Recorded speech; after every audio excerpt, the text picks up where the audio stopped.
Chapter 1. Summary.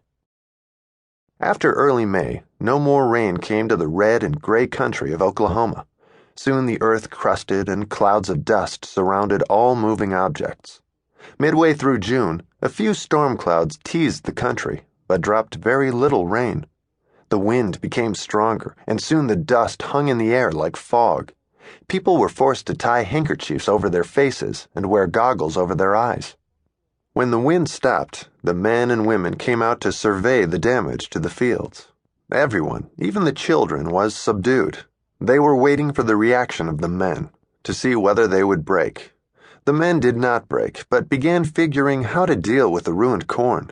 The women resumed their housework and the children their play, for they knew as long as the men were okay, the family would be fine. Commentary. Chapter 1 establishes the epic context and tone for the entire novel.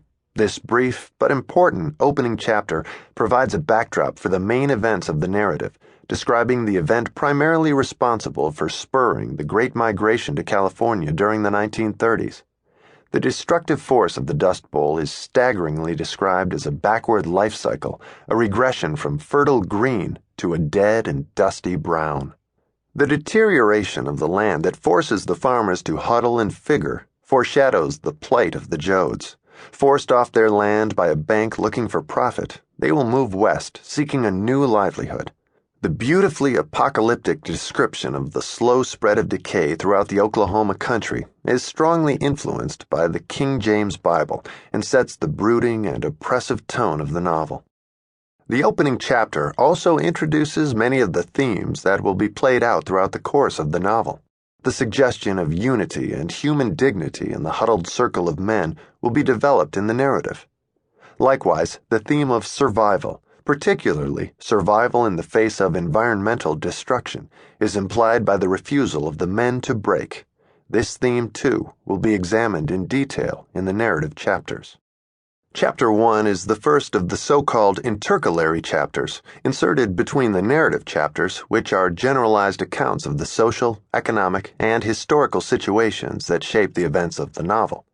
These chapters provide significant commentary on the narrative elements of the novel and establish that this story is not one of an isolated group of individuals.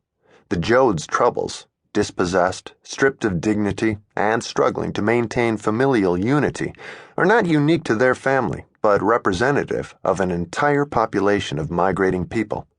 Throughout the novel, the broad events of these intercalary chapters will be brought into sharp, personalized focus by the specific plight of the Jode family. Glossary.